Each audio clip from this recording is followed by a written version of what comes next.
Soy el doctor Mario García Ramírez y les voy a hablar de dislipidemias. Comenzaremos con la norma oficial mexicana, que es la 037, la cual es para la prevención, tratamiento y control de las dislipidemias. Diremos que las dislipidemias son un conjunto de enfermedades resultantes de concentraciones anormales de colesterol, triglicéridos y lipoproteínas de alta densidad y de baja densidad en sangre, que participan como factores de riesgo en la enfermedad cardiovascular. La dislipidemia usualmente es asintomática. La mayoría de los pacientes solo son identificados durante una revisión de rutina o seguido de control después de haber presentado un evento cardiovascular. En México, las dislipidemias más frecuentes son niveles bajos de lipoproteínas de alta densidad y la hipertrigliceridemia.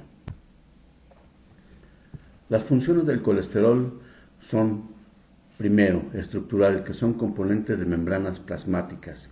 Son precursores de vitamina D, que ésta se sintetiza a partir de colesterol. Son precursores de hormonas sexuales como la progesterona, los estrógenos y la testosterona. También son precursores de hormonas corticoidales como el cortisol y la aldosterona.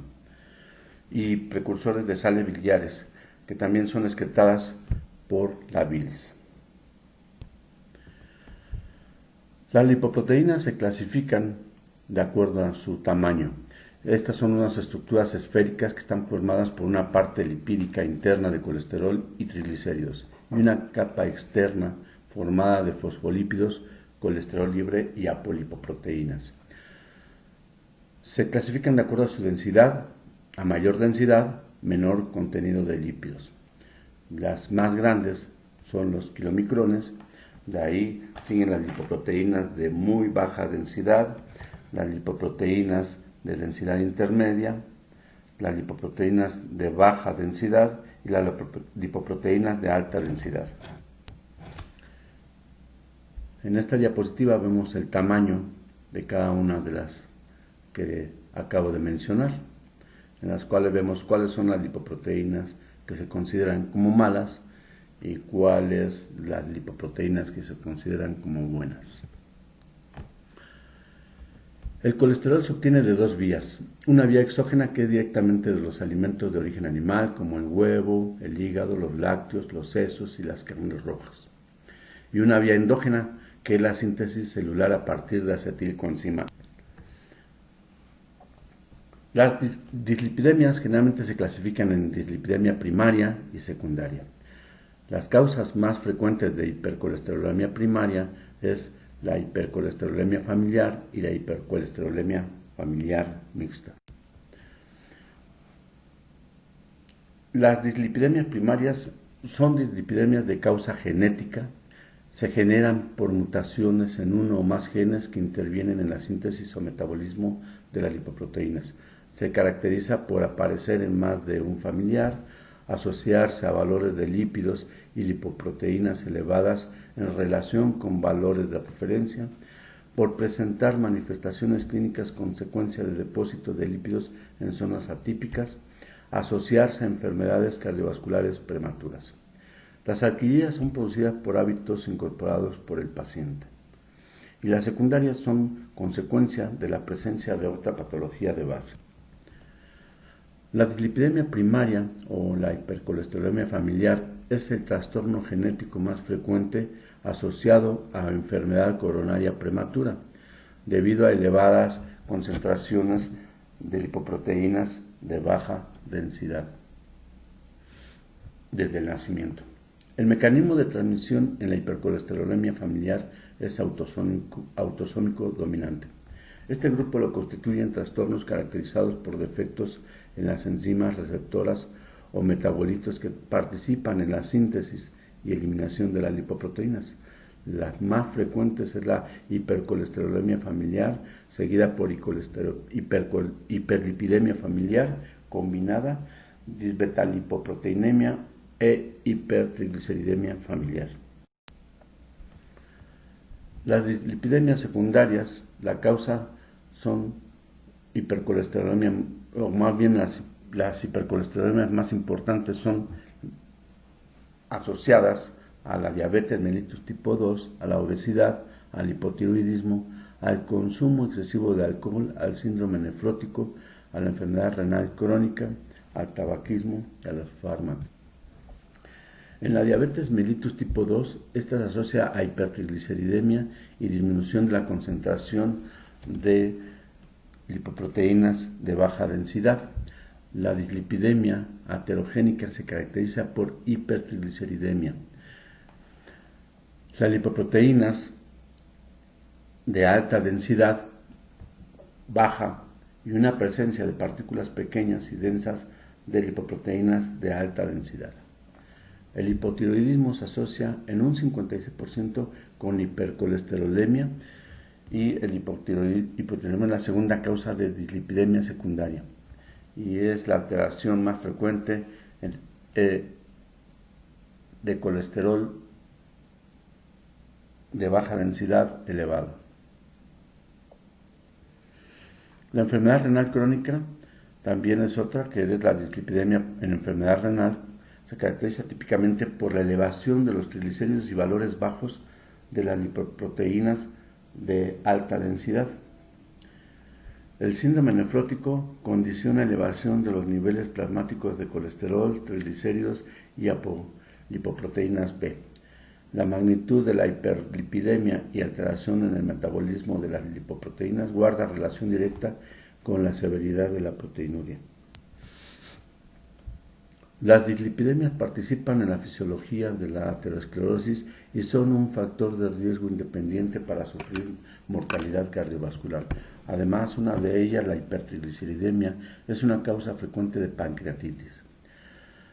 La arteriosclerosis es un término que incluye varias enfermedades degenerativas caracterizadas por el engrosamiento y la pérdida de elasticidad de la pared arterial, secundarias a depósitos anormales de lípidos, células fibrosas y musculares, cristales de colesterol y depósitos de calcio formando placas de ateroma. Las enfermedades que forman el síndrome arteriosclerosis se caracterizan por afectación de las arterias por placas de ateroma y en consecuencia obstrucción del flujo sanguíneo. Las principales son la cardiopatía isquémica, cuya expresión clínica incluye el infarto del miocardio, la angina estable o inestable y la insuficiencia cardíaca. La enfermedad vascular cerebral, que incluye la isquemia cerebral transitoria, el infarto cerebral, la hemorragia cerebral y el estado multiinfarto. La insuficiencia arterial periférica, que incluye la claudicación intermitente y la isquemia arterial aguda de miembros inferiores, y otras como la oclusión de las arterias mesentéricas. Prevalencia y comorbilidad. Existen enfermedades crónicas del adulto cuya prevalencia ha tenido o ha venido aumentando de manera preocupante, como la hipertensión arterial sistémica y la diabetes mellitus tipo 2. Además, los cambios en los estilos de vida y tipos de alimentación están incrementando la prevalencia de factores de riesgo para estas enfermedades, como la obesidad y las dislipidemias. Actualmente estas enfermedades tienen mayor riesgo de mortalidad o de complicaciones cuando se asocian a dislipidemias, por lo que es importante detectar las dislipidemias desde los 20 años de edad, tanto en pacientes enfermos como en los pacientes clínicamente sanos, indistintamente de su sexo, para evitar complicaciones como el infarto agudo del miocardio y enfermedad vascular cerebral. Los pacientes que presentan hipertrigliceridemia tienen un riesgo cardiovascular variable y no pueden ser analizados sin tomar en cuenta el valor de colesterol total. Las dislipidemias o hiperlipidemias en niños y adolescentes son un grupo de trastornos que se caracterizan por una producción excesiva de lipoproteínas séricas. Pueden ser primarias, como ya se dijo, de origen genético hereditario, o secundarias, asociadas a diferentes enfermedades.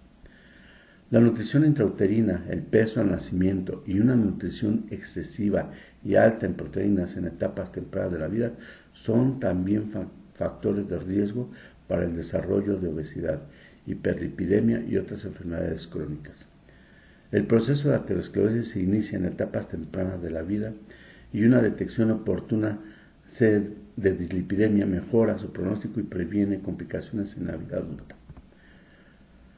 El diagnóstico temprano se puede realizar mediante un interrogatorio de antecedentes hereditarios familiares, hábitos alimentarios y el régimen de peso, talla e índice de masa corporal y la medición de colesterol, triglicéridos y perfil de lipoproteínas séricas en niños y adolescentes con historia familiar de hipercolesterolemia o hipertrigliceridemia o con factores de riesgo para aterosclerosis como la obesidad.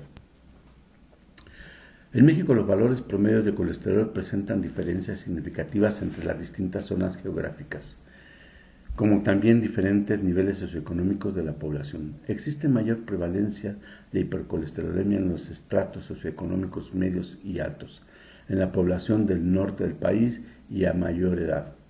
La hipertrigliceridemia es una de las dislipidemias más frecuentes en la población mexicana, en la población adulta urbana de 20 a 69 años.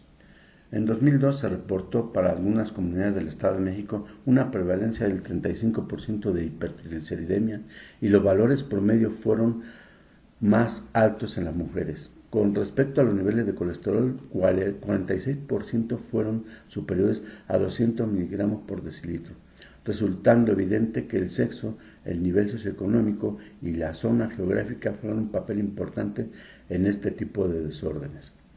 En la actualidad, incluso en niños se han detectado cifras elevadas de colesterol y triglicéridos en la sangre, debido a la comercialización masiva de alimentos procesados, los cambios de regímenes alimentarios y el abuso de alimentos ricos en grasa animal.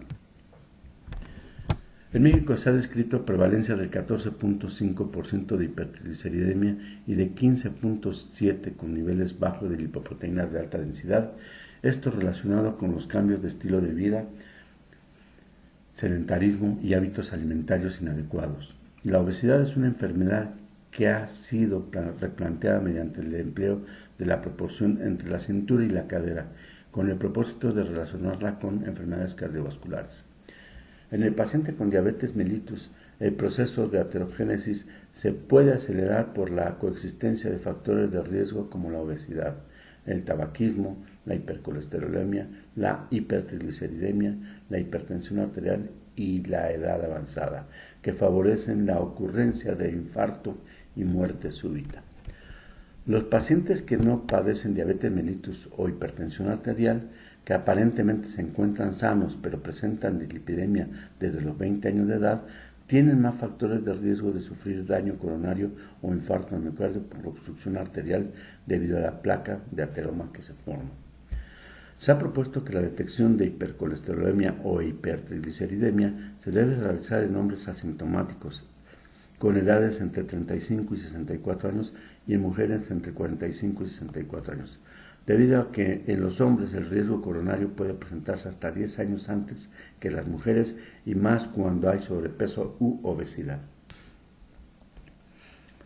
Los últimos estudios relacionados con la obesidad señalan que menos de 10% de las personas con índice de masa corporal superior a 30 kilogramos por metro cuadrado poseen solo un factor de riesgo y entran en la categoría de bajo riesgo de enfermedad cardiovascular, grupo en el cual también se incluyen los pacientes sin factores de riesgo, que son una minoría.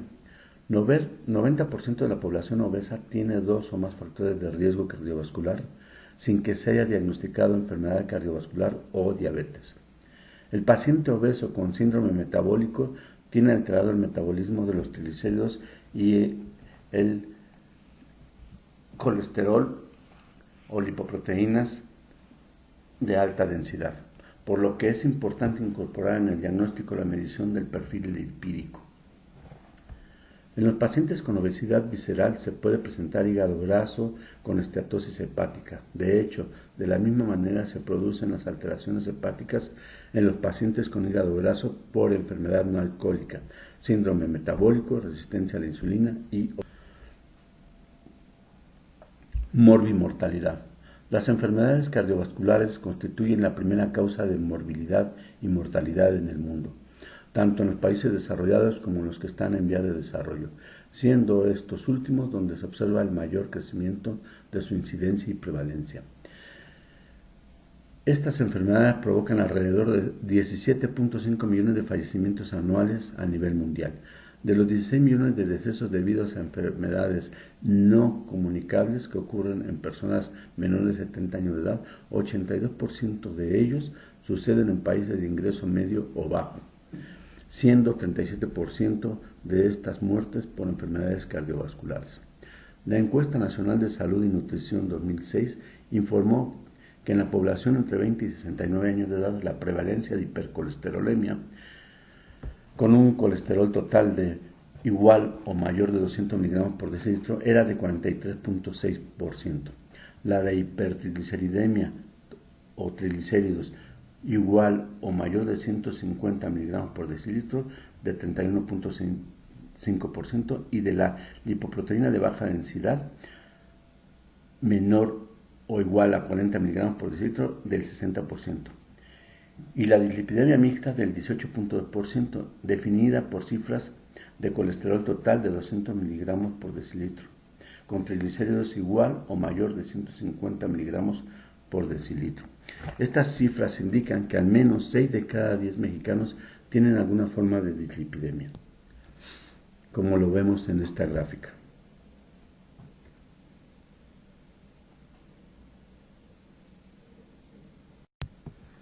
El diagnóstico.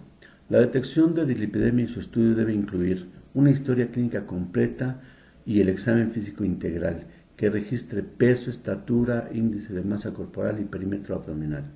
El diagnóstico se basa en la determinación del perfil de lípidos, colesterol total, lipoproteínas de baja densidad, lipoproteínas de alta densidad y triglicéridos. Se considera como los niveles de normalidad: colesterol total menor de 200 miligramos por decilitro, triglicéridos menor de 150 miligramos por decilitro y lipoproteínas de alta densidad de 40 a 60 miligramos por decilitro. En primer nivel de atención se recomienda la determinación de niveles de triglicéridos y colesterol total a los mayores de 20 años sin factores de riesgo cardiovascular asintomáticos y repetir cada 5 años en caso de ser normales. La elevación inicial del paciente con dislipidemia incluye, la evaluación, una historia clínica y exploración física completas con búsqueda intencionada de enfermedades cardiovasculares asociadas a aterosclerosis, una historia familiar de muerte cardiovascular prematura, pancreatitis, hipertensión arterial, diabetes, obesidad o dislipidemia. Otros factores de riesgo como tabaquismo, alcoholismo, hipertensión arterial, diabetes mellitus, síndrome metabólico, consumo de fármacos que alteren el perfil de lípidos. Causas secundarias de dislipidemias, evaluación de dieta y actividad física. En la exploración física, búsqueda intencionada de xantomas, soplos carotídeos, disminución de los pulsos popliteos, pedios, tibiales, anormalidades del fondo de ojo, tensión arterial, índice de masa corporal y perímetro de... En esta gráfica podemos observar que la población de 20 años y más hay que realizar la detección o medición de colesterol total, de lipoproteínas de baja densidad, de alta densidad, ¿sí? Y si no encontramos niveles o factores de riesgo, repetir el estudio en 5 años y reforzar el estilo de vida saludable. Si se observa alteración en los niveles de lípidos, hay que calcular el riesgo y referir a segundo nivel. Y sin alteraciones en los niveles de lípidos y factores de riesgo, repetir un año y reforzar el estilo de vida saludable. Signos y síntomas. Las dislipidemias generalmente son asintomáticas. Excepciones a lo anterior son las hipercolesterolemias severas, que pueden ser causa de tendinitis, y las hipertrigliceridemias. La hipertrigliceridemia extrema puede causar múltiples síntomas inespecíficos como fatiga crónica, disnea, tinnitus, mareo, ataque al estado general, dolor abdominal, parestesias, hepatomegalia y esplenomegalia, de una dureza inusual pero reversible. Se asocia con la presencia de esteatosis hepática cuando la cifra es mayor de 1000 miligramos por decilitro y pueden aparecer xantomas eruptivos localizados generalmente en sitios de apoyo como codos, espalda y glúteos. La hepatoesplenomegalia y adenomegalias con cifras arriba de 4000 miligramos por El tratamiento no farmacológico. La promoción de la salud y la educación para la salud son ejemplos para la prevención primaria.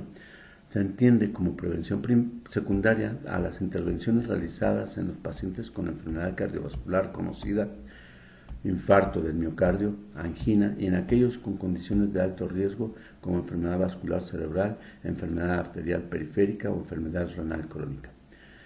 El tratamiento no farmacológico debe incluir la educación en estilos de vida saludable, la promoción de actividad física, el manejo de estrés, evitar el tabaquismo y la orientación en la disminución de factores de riesgo psicosocial. Educación en estilos de vida saludables, la promoción de actividad física, el manejo de estrés, evitar el tabaquismo y alcoholismo son importantes para mejorar las condiciones. En adultos sanos se recomienda 150 minutos de ejercicio moderado a la semana. En pacientes de bajo riesgo se recomienda actividad física de acuerdo a edad y capacidad.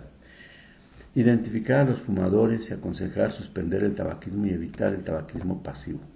En pacientes con obesidad y sobrepeso se recomienda disminuir el peso con dieta saludable.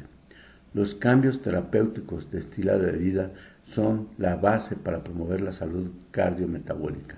El tratamiento primario del paciente con dislipidemia debe incluir alcanzar un peso adecuado, incrementar la actividad física, disminuir el estrés, evitar el abuso del tabaco y promover una dieta antiaterogénica. A diferencia de la terapia farmacológica, los cambios terapéuticos de estilo de vida se deben promover a cualquier edad y en todos los niveles de riesgo, tanto en prevención primaria como en prevención secundaria. Tratamiento farmacológico. El tratamiento farmacológico desempeña un papel importante en el riesgo cardiovascular, mejorando el perfil de lípidos, retardando la progresión de la aterosclerosis, estabilizando placas propensas a la rotura, disminuyendo el riesgo de trombosis arterial y mejorando el pronóstico cardiovascular. El médico de primer nivel tiene un papel único en la identificación y evaluación del riesgo cardiovascular, así como la elegibilidad de las intervenciones farmacológicas en función del perfil de riesgo. Es por ello que una intervención intensiva y estructurada en la medicina general contribuye a la prevención de eventos cardiovasculares recurrentes y reduce los ingresos hospitalarios en pacientes con cardiopatía. Las guías de práctica clínica nacionales e internacionales dirigen sus esfuerzos y recomendaciones a mantener la terapia con las estatinas y en caso de intolerancia considerar la disminución de la dosis y el cambio de tipo de la estatina antes de recomendar el uso de otras alternativas terapéuticas. Se considera que son razonables como segunda línea de manejo los fibratos o la niacina. En una tercera línea de manejo los ácidos omega 3 y quizá para casos especiales y bajo manejo especializado se puede considerar el uso de las resinas de secuestradores de ácidos biliares. Los tres fármacos más usados y presentes dentro de medicamentos esenciales para manejo de dislipidemias son las estatinas, los fibratos y resinas fijadores. Estos han reducido la frecuencia de eventos coronarios en las estatinas, como la pravastatina, simvastatina, fluvastatina, atorvastatina, rosuvastatina y pitavastatina. Los fibratos como el bezafibrato, ciprofibrato, fenofibrato y gemfibrosilo, la ezetimiba, la niacina y los ácidos grasos omega 3. Aquí podemos observar una clasificación de las estatinas de acuerdo a su capacidad de reducción de colesterol de baja densidad, como son para una alta intensidad, una reducción de lipoproteínas de baja densidad a un 50%, tenemos la rosuvastatina con 40 miligramos al día, la atorvastatina con 40-80 miligramos por día. Y cuando se necesita una moderada intensidad, pues vamos a utilizar la atorvastatina a dosis de 10 a 20 miligramos por día, la rosuvastatina de 5 a 20 miligramos por día, la simvastatina de 20 a 80 miligramos por día, la pravastatina de 40 a 80 miligramos por día, la lovastatina 40 miligramos por día y la pitavastatina de 2 a 4 miligramos. La de baja intensidad como la simvastatina, que son 10 miligramos por día, la pravastatina de 10 a 20 miligramos por día, la lovastatina la podemos utilizar con 20 miligramos por día y la fluvastatina de 20 a 40 miligramos por día. El tratamiento farmacológico con estatinas, tanto en población de prevención primaria como en prevención secundaria, ha logrado reducciones clínicas y estadísticamente significativas en la mortalidad y en los eventos cardiovasculares y cerebrovasculares. El tratamiento intensivo con estatina mostró mayor reducción de los eventos cardiovasculares y cerebrovasculares ateroscleróticos al compararlo con el tratamiento de intensidad moderada. Aquí tenemos una tablita donde lo que ya se dijo está desglosado.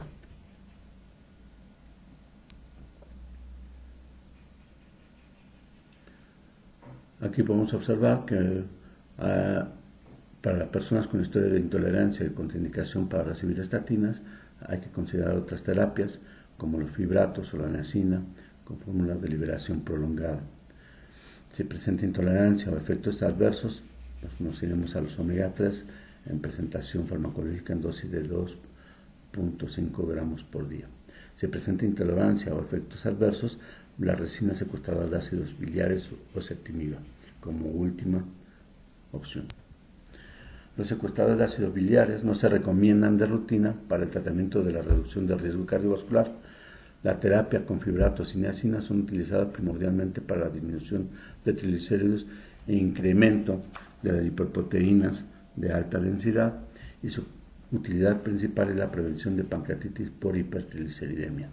El ácido linoleico son grasas insaturadas del grupo omega 3 que contribuyen a mantener niveles normales de colesterol sanguíneo. Se encuentran en aceite de soya, aceite de girasol, frutos secos, nueces, pescados, salmón, atún, anchoa, sardina. El consumo de alimentos fuente de omega 3 de origen vegetal podría ser una opción saludable y accesible para el tratamiento de la dislipidemia, entre los que destacan la linaza, las algas, la soya, la chía, las aceitunas, las nueces, el aguacate y algunos aceites vegetales. Para cumplir la recomendación diaria de omega 3 es preferible escoger aquellas fuentes vegetales con mayor aporte, como por ejemplo la linaza, el aceite de linaza y la chía. Se ha demostrado que el consumo de omega 3 de origen vegetal tiene efectos positivos en la disminución de los lípidos sanguíneos, siendo una opción alternativa al tratamiento nutricional de los pacientes con diabetes. Hablaremos de la prevención. La prevención primaria es el conjunto de actividades realizadas por personal de salud y la comunidad o los gobiernos, como la promoción de la salud y la educación para la salud, promoviendo estilos de vida y ejercicio aeróbico. La prevención secundaria. Las intervenciones realizadas en los pacientes con enfermedad conocida como infarto del miocardio, angina, y en los de alto riesgo como enfermedad vascular cerebral, enfermedad arterial periférica o enfermedad renal crónica. Su objetivo es evitar la recurrencia de una enfermedad o complicación con el uso de una terapia específica. El proceso de aterosclerosis se inicia en etapas tempranas de la vida y una detección oportuna de dislipidemia mejora su pronóstico y previene complicaciones en la vida adulta. Un diagnóstico temprano se puede realizar mediante un interrogatorio de antecedentes hereditarios familiares, hábitos alimentarios y un recordatorio de dieta de 1 a 3 días, el registro de peso, talla e índice de masa corporal y la medición de colesterol, triglicéridos y perfil de lipoproteínas séricas en niños y adolescentes con historia familiar de hipercolesterolemia o hipertrigliceridemia o con factores de riesgo para aterosclerosis como obesidad. La reducción global en la mortalidad cardiovascular refleja el éxito de las estrategias de prevención en los países desarrollados en los últimos 60 años. Las dos estrategias de prevención cardiovascular son estrategias basadas en población, políticas de salud pública con el objeto o el objetivo de reducir la incidencia y mortalidad por enfermedad cardiovascular, y las estrategias basadas en individuos, enfocadas a disminuir la probabilidad de eventos cardiovasculares futuros a través del manejo apropiado de los factores de riesgo modificables. Referencia a segundo nivel. La referencia a segundo nivel de atención se realiza cuando el médico de atención primaria encuentre que más de un año de tratamiento es ineficaz, o cuando hay presencia de hipercolesterolemia grave con un colesterol total arriba de 300 miligramos por decilitro, hay que referirlo a segundo nivel. Bueno, eso sería todo. Gracias.